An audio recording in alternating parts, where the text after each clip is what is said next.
Hello everyone, it's Miss McGill here, and today I'm going to bring you something a little.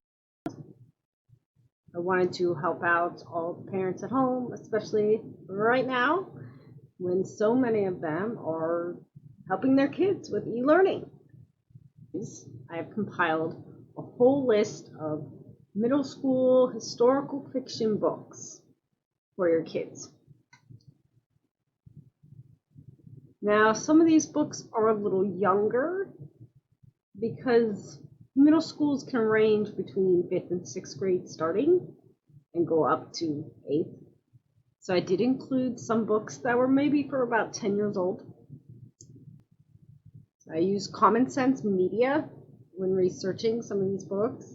I also use Goodreads and along with Amazon reviews. Most of these I have read myself. May not have read them since I was in middle school. So hopefully this list will help you and your students maybe get into history. That's how I started getting interested in learning about history. So I will also be creating videos for elementary kids, which you might see a few of these on there as well, like for those 5th graders, 6th graders, depending on where you are, and high school. If you can think of anything that I should add, let me know in the comments below. That'd be great. So, our first book is one of those the upper elementary students can definitely read. In fact, I just gave it to my 4th grader. So if you got a 5th or a 6th grader who you want to get kind of interested in, they might have an interest in World War II, here's your book. The War That Saved Me is a more recent book. I believe it was published in 2016. The writing is easy to follow and engaging. Even older students have given it good reviews on Goodreads and Common Sense. So definitely check it out. I'm actually reading it myself because I love World War II history stuff. And so far, I've enjoyed it. Our second book is Across 5 Aprils. I remember reading this book in probably about 6th, 7th grade. I was an avid reader, and this was an older book, older as in it was published, I want to say sometime in the late 1970s. But it has withstood time. It's a good glimpse into the Civil War from a young adult's perspective, and the main character is a boy. For any of you out there that might want to get into reading about the Civil War, that's by Irene Hunt.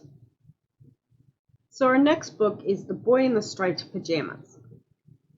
This brings a little more different look to the Holocaust through the eyes of a child. This is one of those books that I could have read it back in junior high if it had been around. An endearing book, and it's definitely not for the younger ones. So you got a 7th or 8th grader that's really into history, can probably handle that if you thought they were mature enough. They're everywhere. Oh my God. Some of the more recent history is described in the next book. It's called Upside Down in the Middle of Nowhere. This is a book I have not read, but I want to, and I will eventually, at some point. The reviews are excellent. It takes place before, during, and after Hurricane Katrina back in 2005. And it follows a girl and her family and what they went through.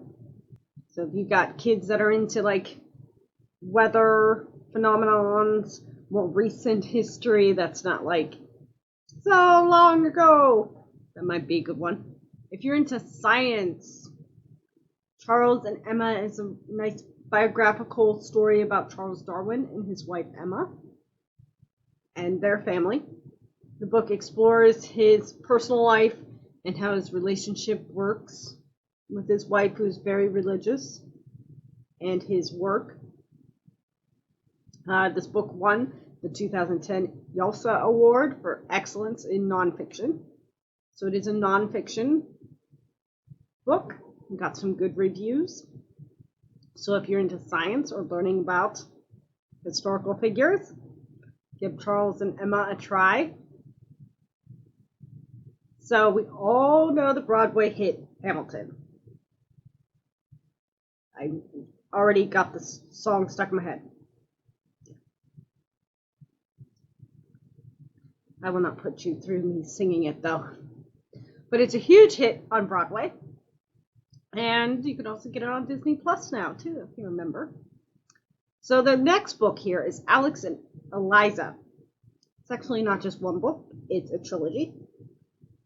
And we get to see their lives from a little different perspective. It is not the same storyline as Hamilton the musical. The second book is called Love and War. The final book is called All for One. This is not necessarily a strict, historically accurate book, but that's where the fiction comes in historical fiction. So it's still a good book to read, especially for those teens who like the drama and the romance, and it's not too heavy, and it's fun and interesting. So give Alex and Eliza a chance.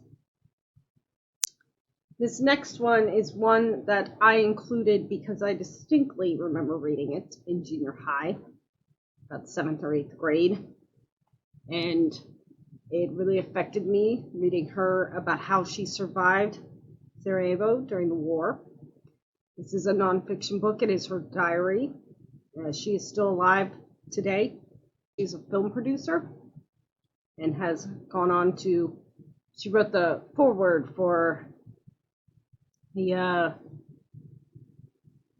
can't remember now, Freedom Writer's Diary. She wrote the foreword for Freedom Writer's Diary. Definitely take a look at that. Our next one is a traditional book that probably a lot of you have read or had to read. Maybe you don't remember it, but that's okay. It's Number of the Stars by Lois Lowry. It may show up in my elementary list as well. It's definitely one where a 10 or 11 could read it, but I included it here because the few middle schools that start at 5th grade, I think my 4th grader could at least handle the writing. I think she could handle the content, but I have not tried this book with her yet. This is a classic novel that ages well, and kids today will still enjoy, and it tells you a lot about how the Jews survived in World War II and those who helped them.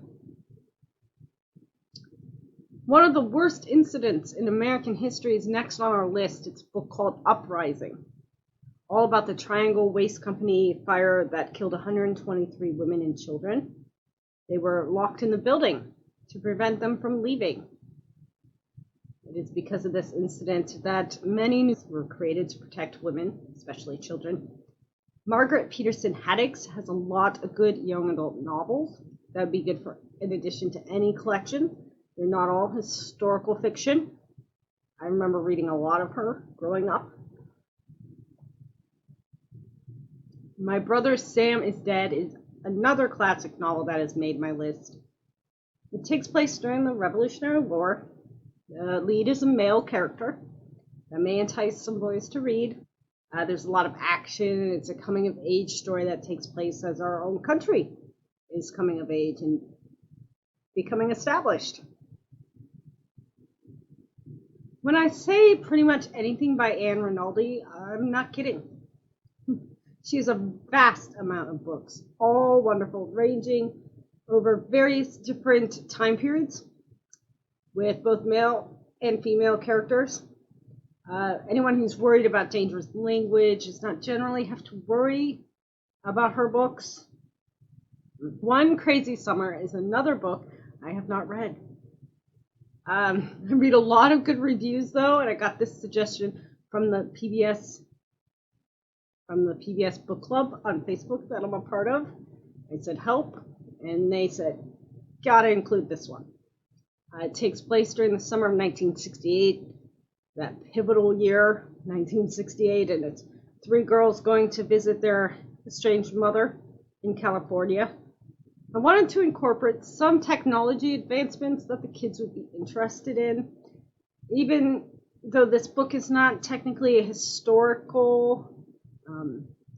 It is a book that I think will someday be historical because technology is always changing.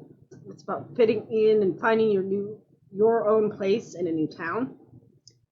Anyone can relate to being the new kid and having to find out where they fit in.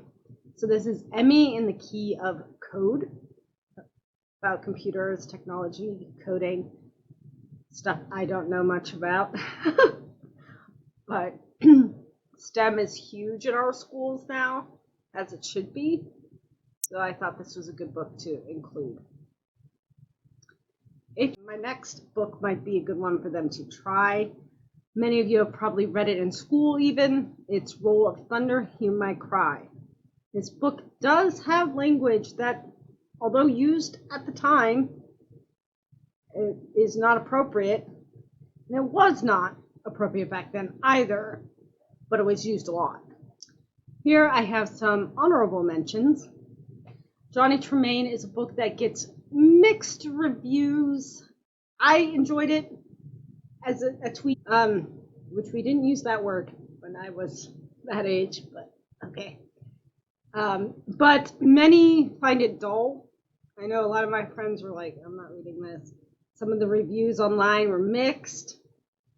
So if you have an avid reader, go ahead and give it a try. There's nothing wrong with deciding not to finish a book if it's not your taste. That's okay. Calico Captive is also a good book about being kidnapped and surviving in the West. It is a female lead character. Fever, 1793, takes place in Philadelphia, and it's about the yellow fever epidemic. That could be compared to what's going on in the world today a little bit. So please let me know what you think of my list. I know there are many other books out there that are awesome for middle schoolers and that can awaken a historical bug in them. Thanks for sticking with me. Don't forget to click like and subscribe. And let me know of any books you want me to talk about or add to, any recommendations. Love those.